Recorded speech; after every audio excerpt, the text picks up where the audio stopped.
सब जग सोए हम जागे, तारों से करे बातें हो चांदनी रातें, हो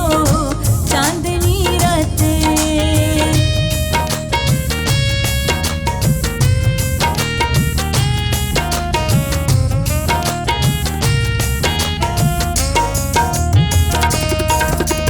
तकते तकते टूटी जाए आस पिया ना आए रे,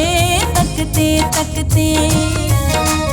शाम सवेरे दर्द अनोखे उठे जिया घबराए रे, शाम सवेरे रातों ने मेरी नींद लूट ली, रातों ने मेरी नींद लूट ली, दिन के चैन चुराए।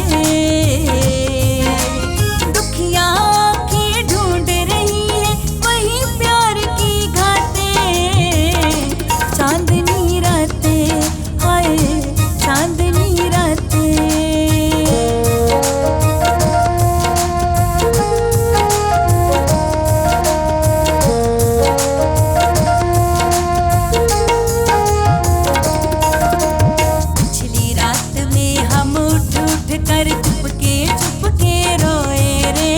पिछली रात में